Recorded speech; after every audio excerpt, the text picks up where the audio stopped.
Hey guys, B Haynes here. Okay, so this video is a little different than usual. I'm gonna be reviewing something that you may or may not have seen on TV. It's one of these as seen on TV things. And this is the Bake-A-Bone, the original dog treat maker. So it's basically like a Foreman grill or like a, like a waffle iron, but you make dog treats in it. Super cute. Yeah, these were at Rite Aid for $29.99 during Christmas, and I passed it up. I just wasn't gonna get it. I saw it again when all the Christmas stuff went 50% off, and I wanted it, but I don't know, I forgot to go back and get it. I didn't feel like carrying around in my cart. And then, I went back to Rite Aid the other day, and everything was 75% off, so it was $7.50. So I was like, oh, I might as well grab it. So in the box, you get this Bake-A-Bone little biscuit maker.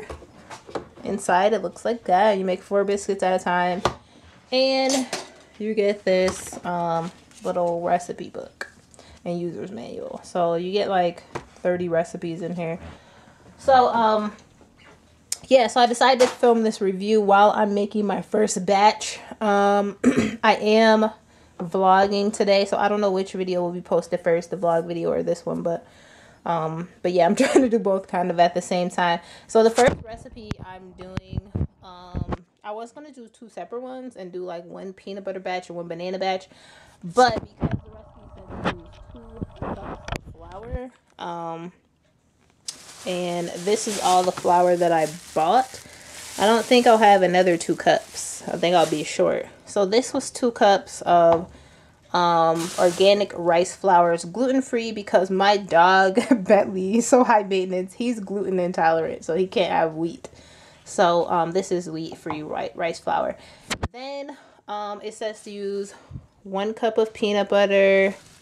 I dropped the little recipe book, and I think it said like a teaspoon or something of baking powder. And I'm also gonna mush up this banana in there because it's overly ripe and kind of mushy, and I'm not gonna eat it. So yeah, so I'm gonna mush it up in there. And then you also add some coconut milk or regular milk, but I only have coconut milk, so I'm using that. So if you guys want the recipe, let me know, and I'll leave it down below in the description, and you could try it, because you probably could just, mix this up and just make it. Okay, so hopefully I'm in frame, because I had to like prop the camera up really awkward on top of the refrigerator, and I'm using the stove as like my little working space because I don't have any counter space left right now. Okay, so this is 2 cups of flour. I'm supposed to add 1 tablespoon of baking powder. So we get a tablespoon instead of a teaspoon. I think that's probably good. Okay, so I added this peanut butter. I had to get it together after this freaking oil spilled everywhere, all my slippers, everything, and I'm making a mess. I don't know if that's a cup of peanut butter. I just guesstimated. And then they said 1.5 cups of milk. So this is my finished batter. It's definitely like a paste. Yeah, so I don't know how many biscuits this will end up making, but it seems like a good amount. So now I have to wait for the Bake-A-Bone for the light to turn green. So this light was off, then I think it was red, now it's yellow. So I'm just waiting for it to turn green. And FYI, this smells like hot ass plastic. So if you get this thing and you turn it on or plug it in or whatever, it doesn't have an on and off switch, it just has just a power cord. Be forewarned, because I was looking around like, what the hell, is something on fire? No, it smells like hot ass plastic. So that's what it smells like when it's heating up, and it feels very, very hot to the touch. That might not be safe, but we'll see what happens. So I don't know how long it takes to turn green, but right now I'm just waiting, and hopefully my camera doesn't die within that time. And if you're wondering, this is my food steamer. It does sit on my stove because I never actually use my stove. I use my oven for storage. It's very, very rare that I like use my stove. If I do, then I like move it, but it usually just sits there so it can reach the outlet, because I steam most of my food like when I actually cook at home and eat at home. I usually eat like steamed vegetables and steamed fish and stuff like that. And I cook like my hard-boiled eggs and everything like that. So, yeah. And this is what's left of my cotton candy or carnival candy diamond candle. It's still smelling good, but I'm like really almost to the bottom now. So, yeah. It's still never turned green. It's yellow, so I'm just gonna go with it because I've had this plugged in for at least 5 minutes and it's really, really hot. And maybe that's as green as it's gonna get. My God, I don't even know what to wear to this job. Like, do I wear heels, right? Always dress nicer than you think you should. It's my first real job. I'm just gonna screw this stuff in here. Sorry if my TV's really loud. I'm watching The Hills on Hulu, and it just got really loud in the living room.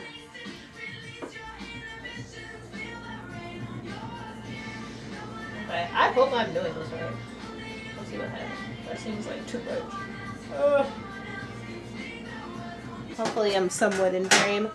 Okay, so I actually ended up leaving these in for like almost 15 minutes because I was watching TV and I honestly forgot. But this is what they look like. They look like biscuits. They're just a little, you know, little extra batter on the edges. I'm not a professional. Hopefully my next batch will be better. I don't think the dogs will care. I'm making these for Bentley and for his friends.